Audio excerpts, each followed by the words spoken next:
This was 2 years ago, back when I thought the hardest part of my life was adjusting to single motherhood in a new town. I didn't know anything yet. New Year's Eve was supposed to be simple. Just me, a few friends from work, and my 8-year-old son, Ethan, asleep upstairs. After the year I'd had, a difficult divorce, a new job, moving into this rental house in suburban Michigan, I wanted something calm. The party was small, maybe 15 people. We ate appetizers, drank wine, watched the ball drop. Everyone was gone by 1 a.m. I checked on Ethan. He was asleep, clutching his stuffed dinosaur, and went to bed around 2 a.m. I woke up on January 1st to the sound of cereal being poured. The clock said 10:03 a.m. I went downstairs and found Ethan at the kitchen table, eating Cheerios and watching videos on my iPad. The back door was unlatched, not open, just unlatched. The deadbolt was still engaged, but the handle lock was undone. I stared at it for a moment. I'd checked it before bed. I was sure I'd checked it. I twisted the lock and turned around. There was a faint smell in the kitchen I couldn't quite place. Not food, something else, stale and unpleasant. "Morning, buddy," I said. "Morning, Mom." He didn't look up from the screen. I made coffee and sat down across from him. The house was quiet. Sunlight came through the kitchen window. It should have felt peaceful. "Did you sleep okay?" I asked. "Yeah," Ethan said. He took another bite of cereal. The man was quiet this time. I stopped mid-sip. "What man?" "The man from last night." He was quiet. My heartbeat picked up. "Ethan, what are you talking about? What man?" He looked up at me. His expression was completely casual, like he was telling me about a dream. "The man who came to the party. He came back after, but he was quiet this time so I could sleep." "Ethan, no one came back after the party." He shook his head. "Yeah, he did. I saw him in the hallway." My throat felt tight. When I woke up, he was just standing there, outside my room. "What did he look like?" Ethan shrugged. "Tall, he had a dark coat on, and he smelled really bad, like cigarettes and dirt." I stood up. The chair scraped loudly against the tile. "What did he do? Did he say anything to you?" "He just told me to go back to bed, so I did." Ethan looked worried now, picking up on my reaction. "Mom, what's wrong? Did I do something?" "No, baby, no." I grabbed my phone. My hands were shaking hard enough that I had to steady one with the other to dial. "You didn't do anything wrong." I called 911.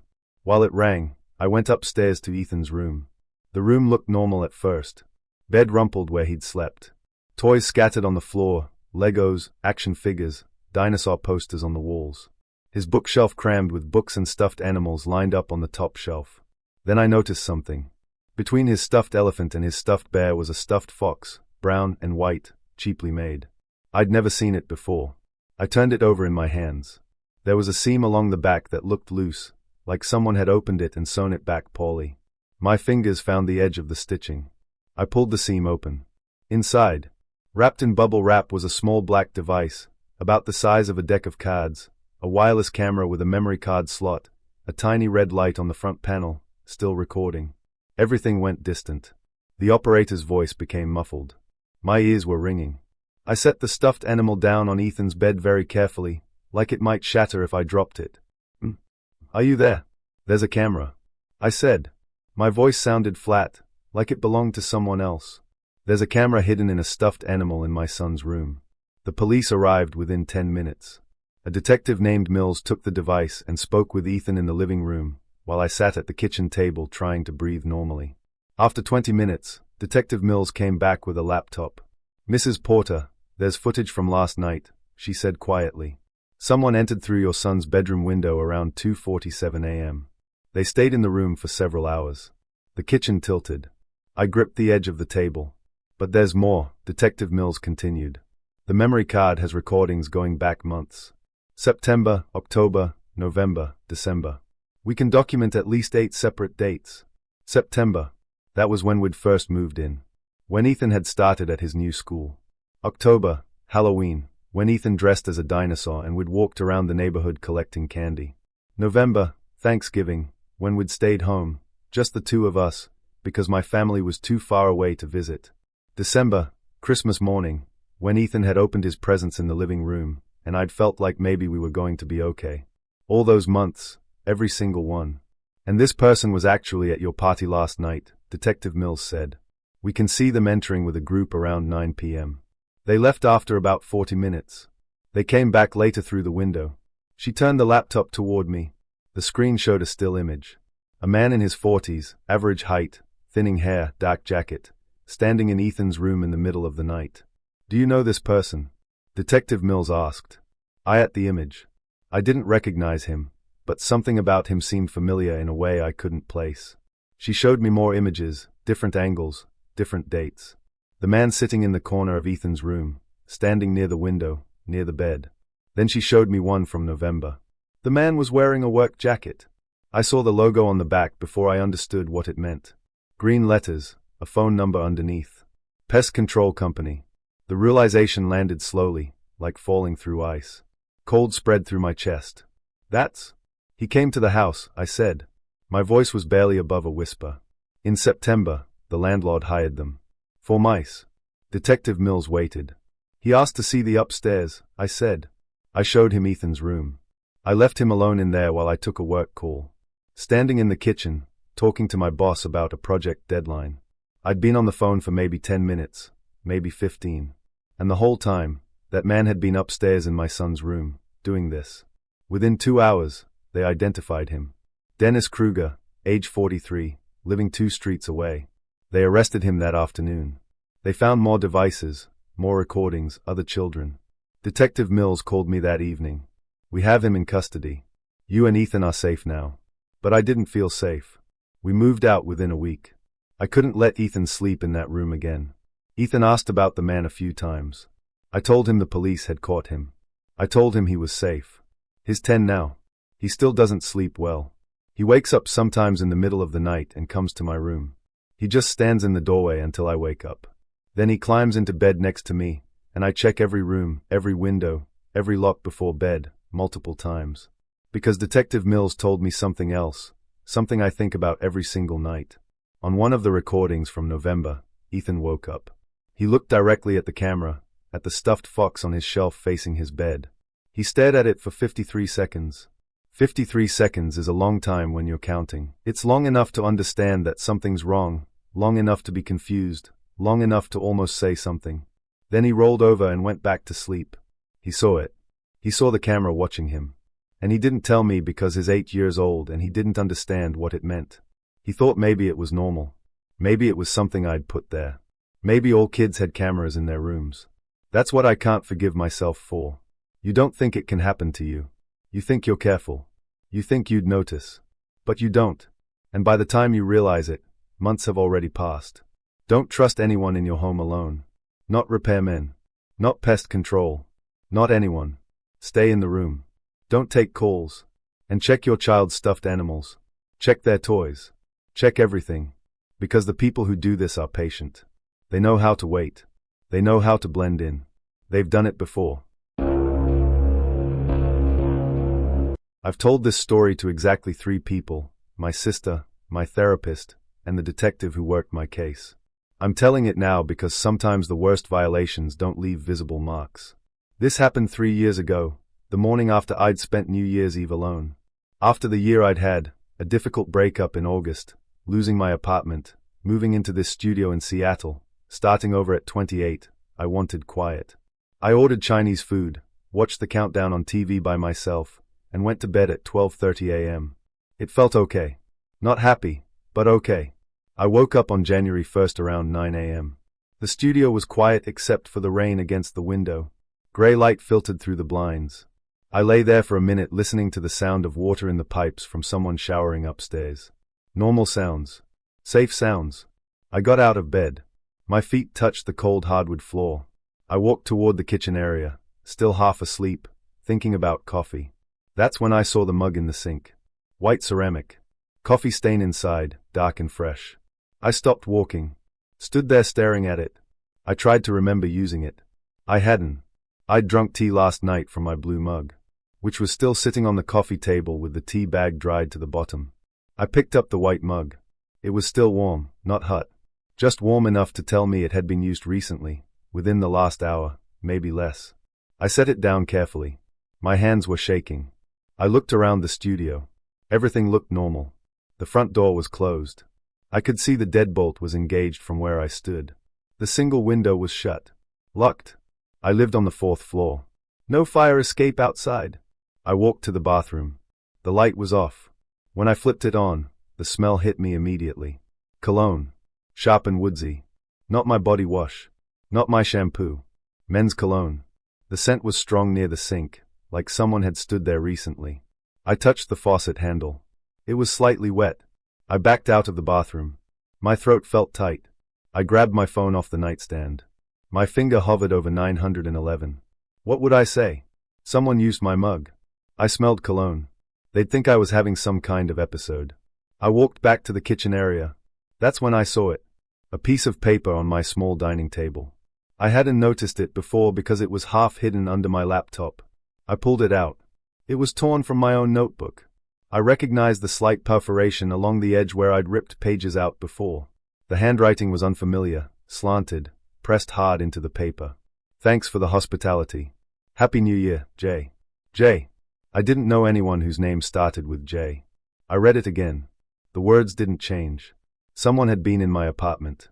Someone had been here while I was sleeping. I checked my phone. No missed calls. No texts. Nothing. Then I opened my photo gallery just to check if I'd taken any pictures last night. Sometimes I took drunk photos on New Year's Eve, even alone. Stupid selfies I delete later. That's when I saw them. 5 photos I didn't take. The first one loaded slowly. It was a selfie. A man I'd never seen before, maybe 35, with dark stubble and pale skin. He was in my apartment. I could see my kitchen in the background. The photo was time-stamped 3:47 a.m. I scrolled to the next one. My stomach turned. It was taken from across the studio. The angle was from near the door looking toward my bed. I was in the frame asleep on my side, face visible on the pillow, one arm above my head. The blanket had slipped down to my waist. Timestamp. 3:52 a.m. I scrolled again. The third photo showed my kitchen.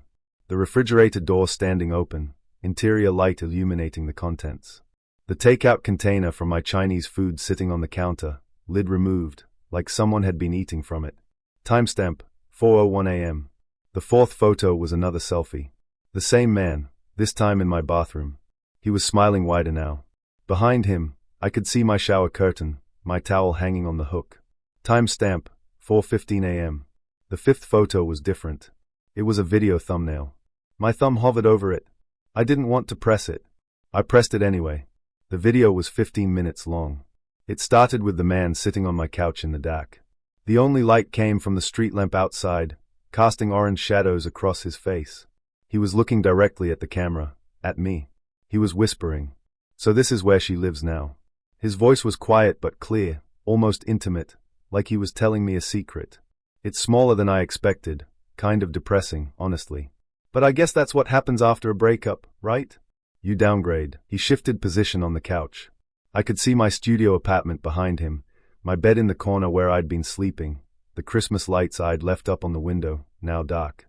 It was so easy to get in. Liam just opened the door for me, didn't even hesitate. I told him I needed a place to crash and he said, "Yeah, she won't mind." Pretty funny, right? He smiled. His teeth looked gray in the low light. She has no idea I'm here. She's right there, sleeping. I could walk over right now. I could stand next to her bed. I could touch her hair. She wouldn't wake up. I know she wouldn't. I've done this before. My hands were shaking so badly I almost dropped the phone. He kept talking. For 15 minutes. About me. About where I lived. About how I slept. About my body. About things he'd thought about doing. About other apartments he'd been in. Other women. Other times. He talked about how he'd been watching my building for weeks, how he'd seen Liam come and go back in November, how he'd known Liam still had a key, how he'd waited for the right time. New Year's Eve is perfect, he said. Everyone's distracted. Everyone's drunk. No one pays attention. I could stay here all night if I wanted. I could be here when she wakes up. Near the end of the video, he stood up. The camera moved. He walked across my studio, toward my bed. The video showed my sleeping form getting closer in the frame. Then the video ended. I called 911.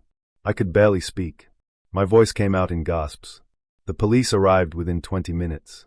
2 uniformed officers first, then a detective named Morris. They took my phone. They checked the mug, the note, the bathroom. They dusted for fingerprints. They photographed everything. While they worked, I sat in the hallway outside my apartment, wrapped in a blanket one of the officers had given me. I was shaking, not from cold, from something else. Detective Morris came out after a while. He crouched down next to me. "Do you recognize the man in the video?" he asked. I shook my head. "I have never seen him." "Your ex-boyfriend's name is Liam Brennan, correct?"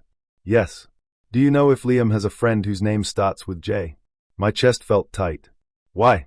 Detective Morris pulled out his phone. He showed me security footage from the building's front entrance. The timestamp read 2:53 a.m. It showed Liam standing at the door with another man. Liam used his key, my key, the one I'd never gotten back. The other man inside, the man from the photos. They walked through the lobby together toward the elevator. "We've already contacted Liam," Detective Morris said.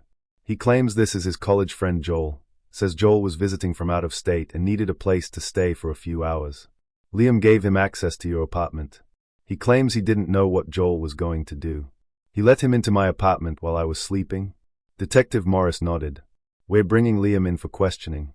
We're also working on locating Joel. Do you know where Joel might be staying?" I didn't know anything about Joel. I'd never heard the name before.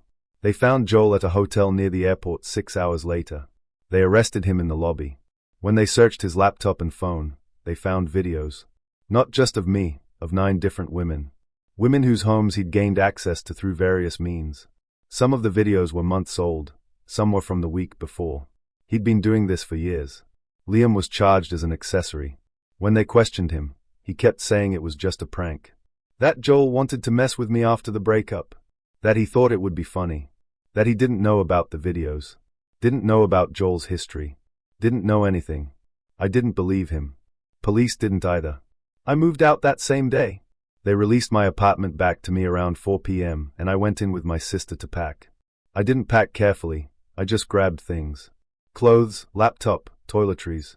I left most of the furniture. I left the dishes. I left the white mug in the sink. I stayed with my sister for 3 months, sleeping on her couch. Every night I'd wake up around 3 a.m. I'd check the locks on her door. I'd look out the windows. I'd check my phone to make sure there weren't any new photos. But here's what I couldn't stop thinking about. Joel had been in my apartment for over an hour, maybe longer. The video was 15 minutes, but he could have been there for 2 hours, 3 hours. He could have stayed until dawn. He'd sat on my couch. He'd eaten my food. He'd used my bathroom. He'd stood next to my bed, close enough to touch me. Single sound. Not the door opening, not his footsteps, not his voice whispering into the camera 5 feet away from where I was sleeping.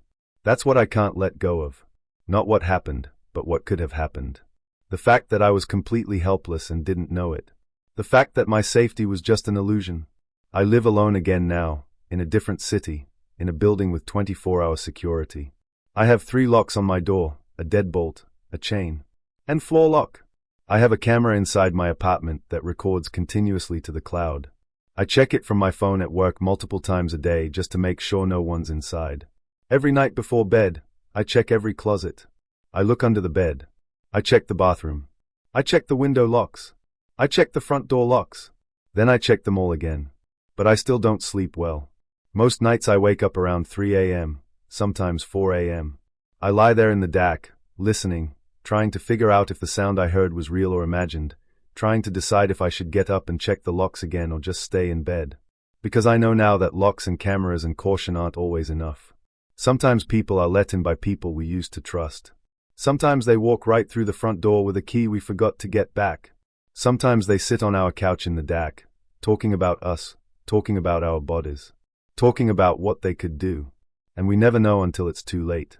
So if there's anything I learned from that New Year's Day, it's this: get your keys back, all of them, change your locks, check your photo gallery, trust your instincts when something feels wrong, and never ever assume that just because you're alone, you're actually safe, because you might not be.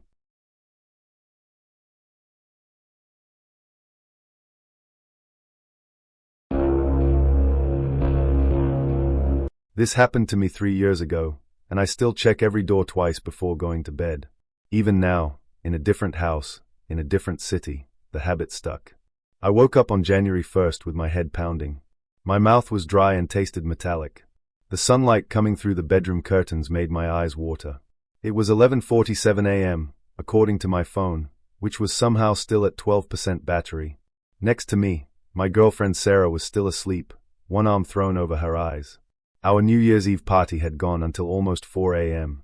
We'd probably had 70 people crammed into our 3-bedroom rental house in Austin, maybe more.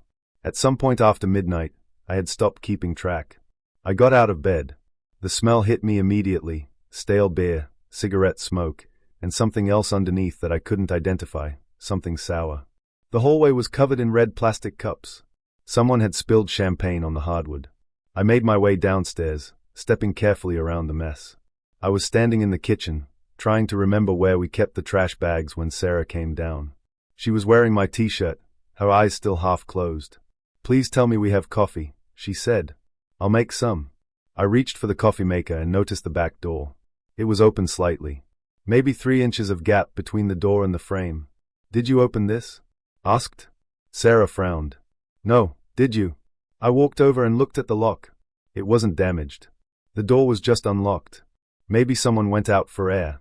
She pulled the door closed and turned the deadbolt. I thought we checked all the doors before bed though. We had. I remember doing it. The coffee helped with the headache. As we moved through the house, picking up cups and plates, I kept noticing small things. In the spare bedroom upstairs, cigarette butts stubbed out on the windowsill. A phone charger in our private bathroom that wasn't ours. "That's really odd," Sarah said when I showed her. It was when I went down to the basement to grab more trash bags that everything changed. Our basement was unfinished. Concrete floors, exposed beams, washer and dryer in one corner. The concrete had been cleaned 2 days earlier. Now there were muddy footprints. They led from the small window well in the back corner, across the basement floor, and up the wooden stairs. My heart rate picked up. I followed them up. They disappeared once they hit the carpet, but I could see faint traces going down the hallway, into our bedroom. "Sarah," I called, "come here." She appeared at the top of the basement stairs. I showed her. We stood in our bedroom doorway, looking at the faint muddy marks on the carpet. That's when Sarah's phone buzzed. She pulled it out, looked at the screen, and went very still. "What?" I asked. She held up the phone. Text message from an unknown number. "Great party. I'm still here." My stomach dropped. Sarah scrolled up. 1:47 a.m. "Great party. I'm still here." 3:22 a.m. "You didn't notice me leave because I didn't." 6:15 a.m. "You both sleep so peacefully." I checked my phone. Same messages. Sarah called 911. The police arrived fast. 2 officers cleared the house room by room. They found nothing. Then they asked about our security system. We had one, a basic camera setup that recorded to a laptop in the office. I pulled up the recordings and we fast-forwarded through the party. At 3:47 a.m., the last guest left. Sarah and I did a quick cleanup before heading upstairs. At 4:31 a.m., a man appeared in the frame. He came up from the basement. Dark clothes, baseball cap pulled low. We couldn't see his face. He walked calmly through the living room, went into the kitchen, opened the refrigerator, took out a beer, drank it, put the empty bottle in the sink. Then he walked upstairs. The hallway camera showed him standing outside our bedroom door. He stood there, not moving. Then he opened the door and went inside. We didn't have a camera in the bedroom. He came back out later, went into the spare bedroom, the bathroom, then back downstairs. The camera caught him opening the back door from inside and walking out. But that wasn't the worst part. The female officer looked at us. "Do you recognize this person?" We watched again. Something about the way he moved seemed familiar. "I don't know," I said. The police took the laptop. They checked the basement window, pried open from outside. Then they asked to see the crawl space. I'd forgotten we even had a crawl space. It was accessed through a small door in the basement, maybe 2 feet by 2 feet, that led under the main floor of the house. We'd never used it. The previous tenant had left some paint cans in there years ago, and we just never bothered with it. The officer opened the small door and shined his flashlight inside. "Sir, you need to see this." I crouched down and looked in. The smell hit me first. Unwashed clothes, stale food, human sweat concentrated in a tight space. The crawl space was maybe 3 feet high, stretching back under the house into darkness. The officer's flashlight beam cut through the dark, illuminating the far corner. There was a sleeping bag spread out, laid out flat like someone had been lying on it.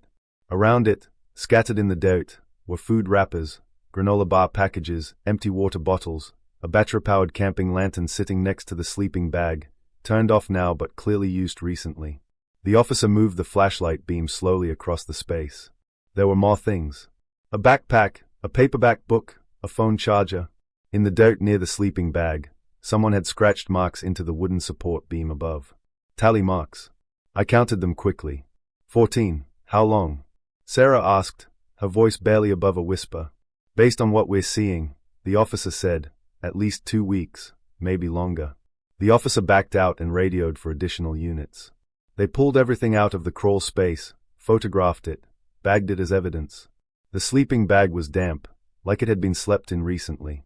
The food wrappers had dates on them going back to mid-December. They showed us more security footage, different dates. The man appeared over and over.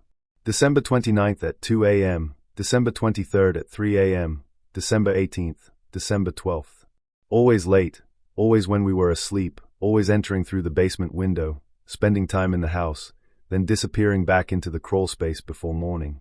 On December 20th, the footage showed him standing in our kitchen at 3 a.m., eating leftover pizza directly from the box in our refrigerator, just standing there in the DAC, eating our food. On December 27th, he sat on our couch for over an hour, just sitting, staring at the Christmas tree. We believe he was living in your crawl space, the officer said, coming up into the house at night when you were asleep. The party last night gave him the opportunity to blend in, leave officially, then return when everyone was distracted. We moved out 3 days later, didn't pack properly, just threw our things into bags and left. The police never found him. The camera footage wasn't clear enough for an ID. The phone number was a burner.